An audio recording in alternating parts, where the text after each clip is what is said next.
It's without a doubt one of the most iconic sounds in movie history.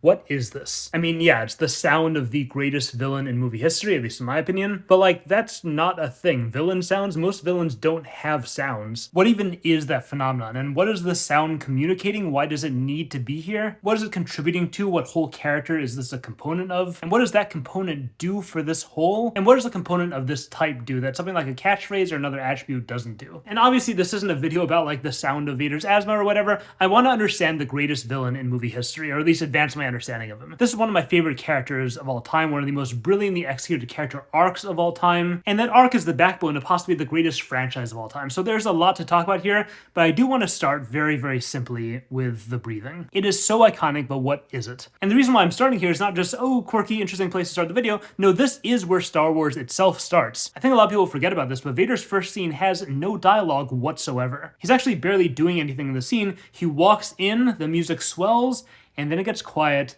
and then we just hear the breathing. That is the focal point of the first scene of the greatest villain of all time. So this is important. Clearly, this is a cornerstone of the villain experience Star Wars wants to build with this character. So yeah, we gotta understand this. So let's just take a moment and listen.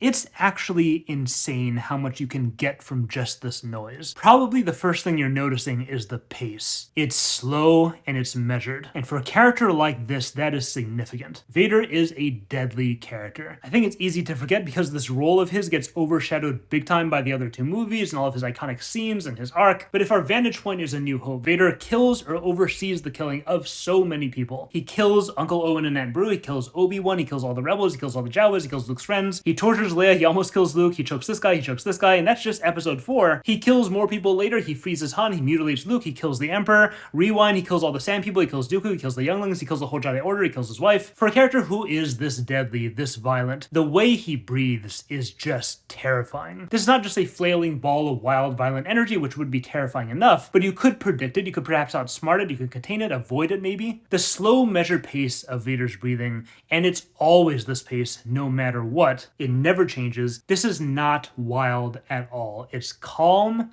it's unhurried, it's inevitable. And that is Vader in episode 4. Before we get to all the complexity that comes later, he is just this horrifying threat. He is a predator, he is chasing down the Death Star plans, and no one can hide. Nothing can stop him. He will get to you no matter what. He will get there faster than you. He will kill the strongest you have. It's easy for him. It's a joke to him. That is the sound we're hearing. It does literally sound like the measured, calm breathing of a predator stalking you, where its very presence is terrifying because you know what that means. Deer don't have to be told the wolf is a threat. It's clear. You know, you run. And if it runs after you, that's terrifying. But if it doesn't, and Vader never runs ever, he is a slow character.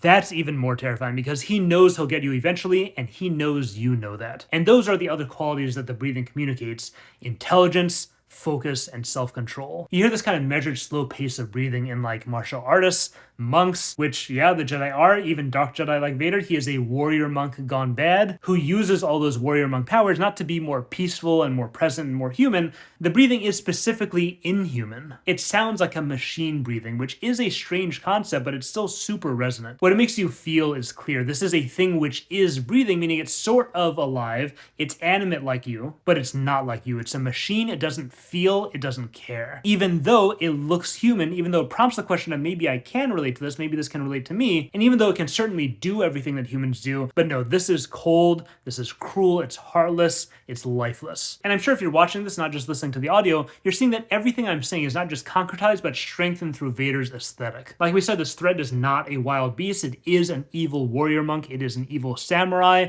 with all the deadly meditative focus of an evil samurai, and the patience and the intelligence. That is what Vader's costume is, that's what it's modeled after, and that's reinforced by the inhumanness. He is a cold, heartless, mechanical man with his mechanically filtered voice and his mechanically filtered breathing and his mechanical lack of heart and his mechanical strength. But even more than that, his face is a skull. It's not just lifeless, but anti-life. It's death. The predator coming for you is death itself. What I want to impress upon you with this understanding of what Vader was in episode 4, like just taking episode 4 in isolation, looking at that character, it's not just a horrifically potent characterization of threat. That alone would easily place Vader on the top list of villains villains of all time. It's just fantastic, creative, resonant character design. But more than that is if you take this idea of what Vader was and think about it in the context of what comes next, think about it in the context of his most iconic moment in the entire franchise, this. Obi-Wan never told you what happened to your father.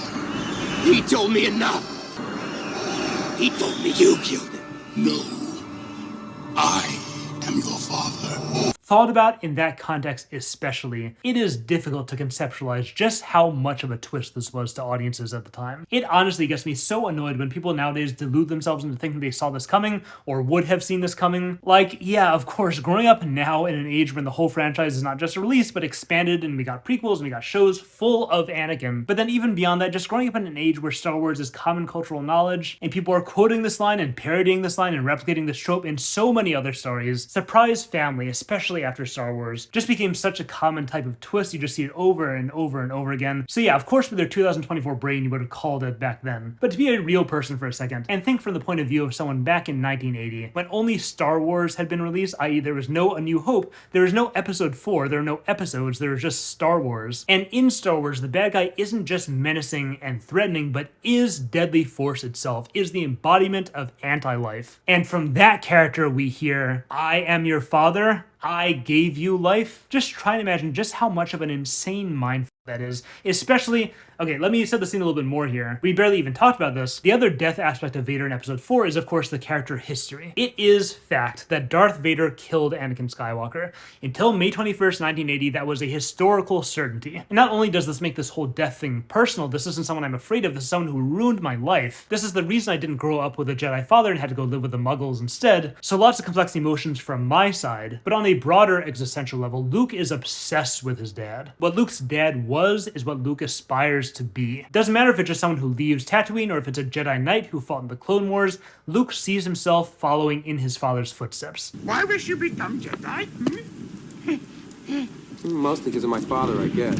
His dad is how he defines himself. Anakin Skywalker is Luke's past, present, and future, and Vader murdered that. Vader took this golden past that helped Luke find comfort and better understand who he is, and he destroyed it. He took the lofty aspirations that Luke defined his future by, and he destroyed that too, and now he's trying to destroy present Luke as well. But also, it's not just that, it's I am your father. Meaning Vader has not just erased Luke's entire past that he cherishes so deeply, he has replaced it with the most horrifying version of the past imaginable. And then, immediately following that, comes this. Join me, and together we can rule the galaxy as father and son. Luke's future was his past. It was following in his father's footsteps. And with the revelation that Luke's father wasn't the honorable Jedi, but this, again, Vader has not just erased Luke's future, but is now replacing that as well with the most horrifying version of the future imaginable, joining this most evil person ever and becoming that. This is so far beyond what Luke's worst nightmare could ever have been. All of himself annihilated. Past, gone, darkened. Future, gone, darkened. And without that, you take this character who has always looked to the horizon, as Yoda says, whose mind has never been present with who he is, no past, no future, and Luke has no present either. He has completely lost who he is. That is this reaction. That is the horror that Luke is experiencing in this scene. The horror of what happens when Vader, the embodiment of death, finally catches you. It's worse than just killing you physically. He kills Luke existentially. He spiritually murders Luke. But we have just barely scratched the surface of the scene.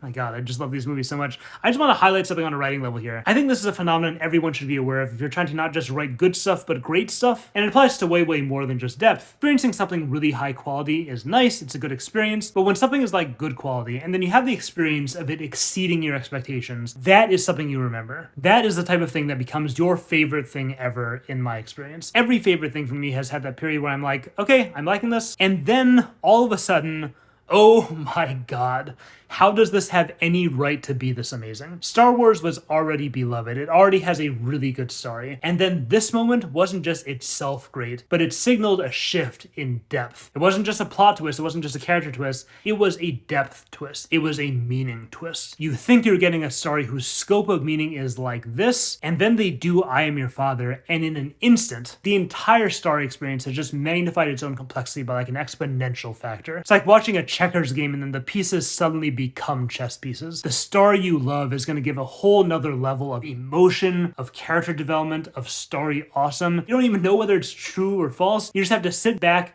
and accept what you're seeing. Accept that something enormous is happening to the story. Okay, now the real question is, what is happening? What the heck is the story now? Because on the one hand, wow, yeah, Vader is way more terrifying than ever because he just wounded our hero at a level of severity previously unfathomable. He is so much scarier, so much more threatening than ever. But then also, he's Luke's dad. Luke's dad is alive. That is overturning like the main starting point of the entire story. And I'm not saying that in a bad way at all. I'm saying that in a what is this way? What does that do? The story cannot continue on with the good guy versus bad guy dynamic from before, because now it's like, well, what is Vader exactly? Luke had all this love, all this longing, all these positive aspirations connected to his dad, and that's still there. That can't just go away, at least not without being processed somehow. This is what Luke's whole life has always been about. It was already complex, and now it just got impossibly complex. And by the way, it would seem that there are still people who expect Luke to kill Darth Vader. That also doesn't just go away. Obi-Wan is still heavily implying that even pretty far into Return of the Jedi. Yoda sort of implies that too. So how's the story going to contend with that? And also, this big reveal isn't by any means like a reconciliation between father and son.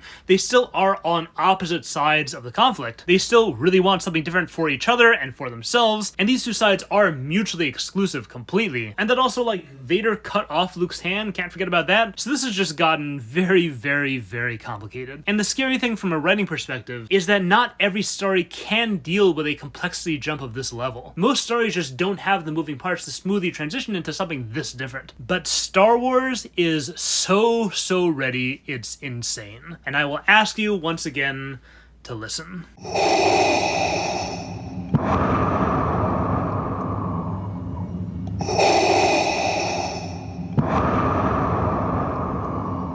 With media analysis, perspective is really key. It's everything. It's important to get a wide variety of outlooks on life, philosophical diversity, epistemological diversity, cultural heritage, metaphysical frameworks.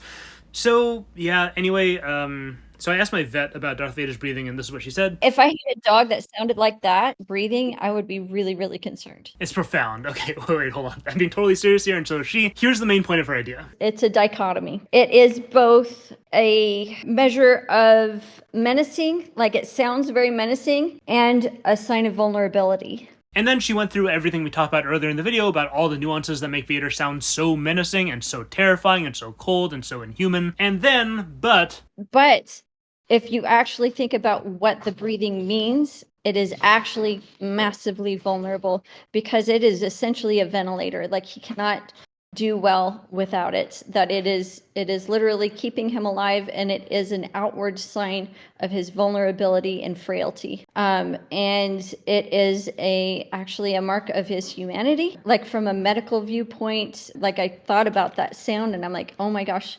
human ventilator, that just sounds like someone who is very, very vulnerable and very dependent and needing of that, right? But what I was thinking too is that because it encompasses both sides of it, it's very much a type for the conflict within him. It is such a beautiful setup. It is so elegant. This aspect of Vader, which is ever present, it's every moment on screen with him, is emanating opposite symbolisms that just both are there when we need to feel them, without the thing itself changing at all. It's not just that we have two meanings, but that their opposition to each other is reflected, exactly like she said, in the very fiber of what this character is. This inner conflict. Darth Vader, the cold predator, versus Anakin Skywalker, the caring father.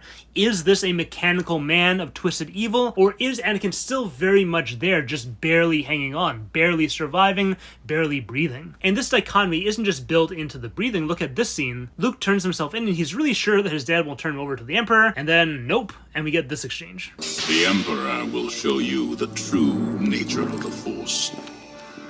He is your master now. Then my father is truly dead. But then the scene doesn't end there.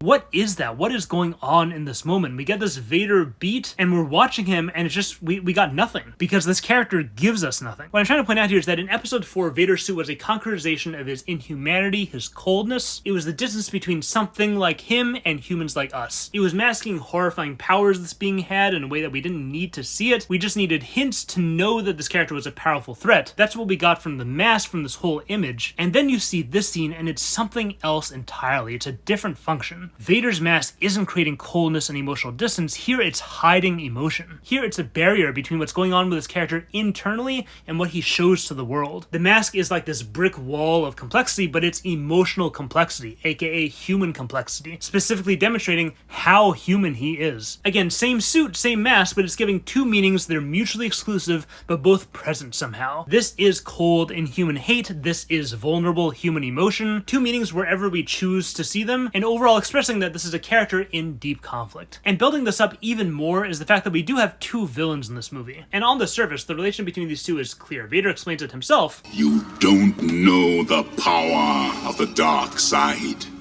I must obey my master.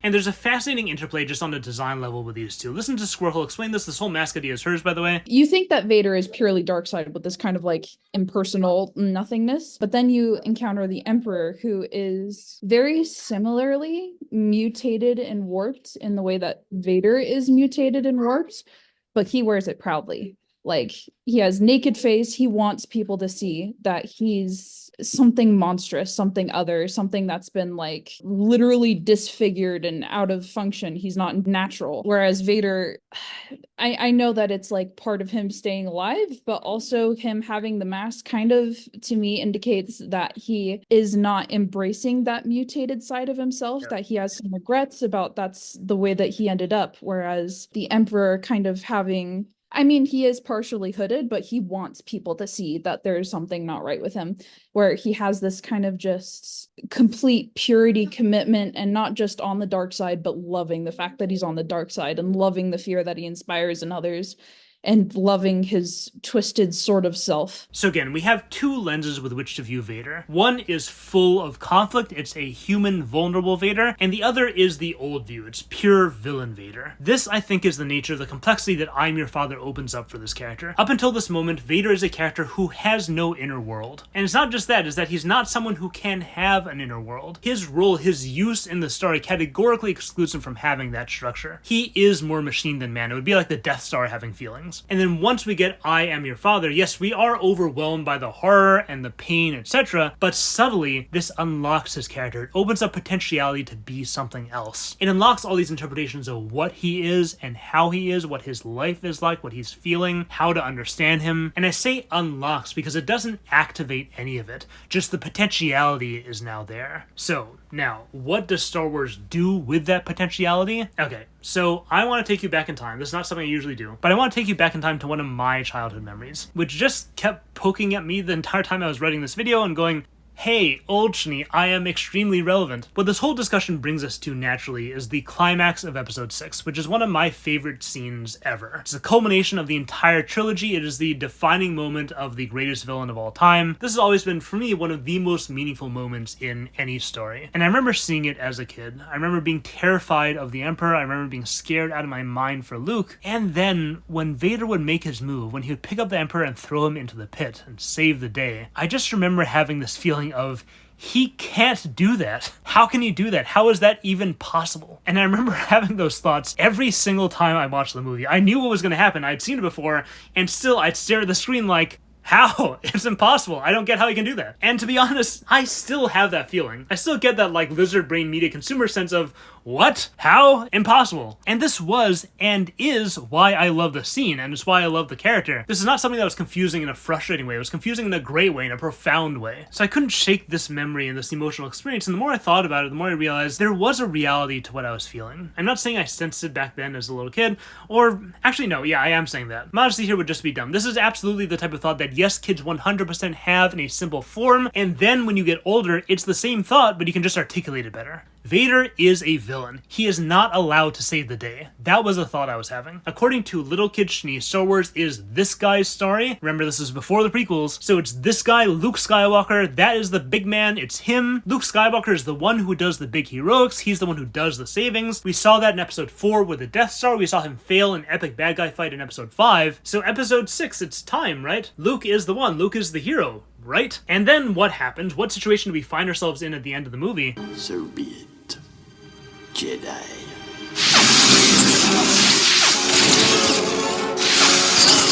It's terrible. It's hopeless. And then, in this moment with Vader, what I'm feeling here, if I'm being precise, is not like this is a bad character who becomes good. No, it's way, way more radical than that. The power behind Vader's redemption, as I experienced it as a kid, was that it's almost like Vader becomes a character just to save his son. It's like we're watching something terrible happen, this hero I identify with is dying, and I, the viewer, can't do anything about it. Someone needs to step in, but there's no one. And then it's like the movie itself steps in and rescues the hero. The movie changes what it is. It would be like the Death Star having a change of heart and saving us. This story element, this deadly force, more machine than man, just comes online by sheer willpower and stops the entire trajectory of the story because it's too painful, because someone needs to save us. Combine this with the complexity, with the potentiality we talked about, and we just get the structure that is so effective. Because yes, the breathing could be heard as vulnerability, and yes, the mask could be a sign of conflict, but all of episode 4, all of episode 5, and most of episode 6 gives us no reason to interpret it that way, and every reason to interpret it the opposite way. That this is death, this is a pure villain. Until Vader himself breaks all your assumptions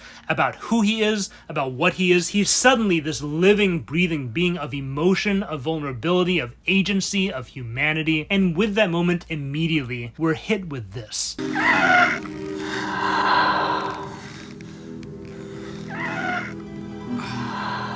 And we're hit with this.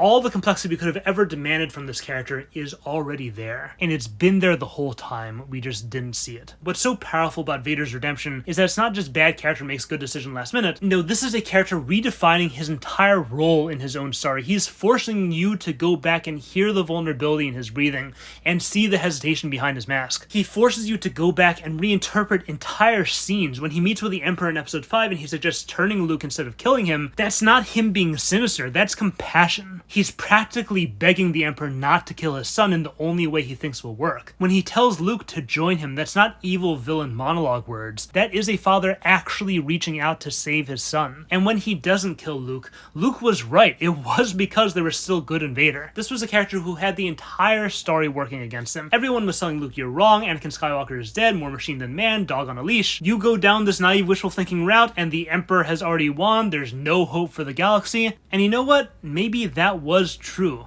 Maybe I am a villain, but I can awaken as a protagonist of my own story at any point I choose. I can look at a past that was truly ambiguous and decide, I'm telling you it's this way. I'm telling you my story was leading here the whole time. I'm the one who gets to decide what my journey is. Not you, and certainly not you. What makes Vader's choice hit especially hard emotionally is that he's redefining himself in this deeply personal way. Vader is a political player on the galactic stage. He is a military force unto himself. He is a Sith Lord apprenticed to the most powerful Sith Lord ever, and he chooses to redefine himself as a father. He chooses to see himself not as millions or even billions of life forms see him, not even as he sees himself, not as his worst enemies or strongest allies see him. He chooses to see himself as only his son sees him. That perspective means more to him than anything. I think that gets to the heart of our original question about episode 6, which is, what is the story after the I am your father reveal? It's not just a redemption story. What Star Wars builds itself into, the way it escalates, is by getting more and more personal, more and more relatable, more and more about meaningful human topics. By the end of Star Wars episode 6, by the time we get to the climax of this galactic drama, we're left with a story that's about my life, a story that's about everyday everyday morality. That's what Star Wars becomes. And that is beyond rare for sci-fi and fantasy, where escalation usually takes the form of just higher and higher stakes. Save the country, save the planet, save the universe, save the multiverse. But save it for what? Save it empowered by what? What does it even mean to save it? Star Wars goes in the opposite direction. I said in my last video and in previous videos that my definition of the big grand theme of this franchise is the biggest cosmic events are determined by the small moral decisions of individuals. Forget battle stations that can destroy planets, it's about being a good friend. Forget fighting the Galactic Empire, it's about treating people with respect. It's about prioritizing the well-being of others over yourself. It's about dissolving differences and seeing the fundamental connection between all life. So in Star Wars, as the scope of what's at stake gets bigger and bigger, the scope of character choice must necessarily get smaller and smaller, closer and closer to the type of morality I know and value for my own normal life. And that is what Star Wars values primarily. It's not like other stories that do take up topics like friendship and family. And these are great stories, don't get me wrong, but they frame these small picture morality topics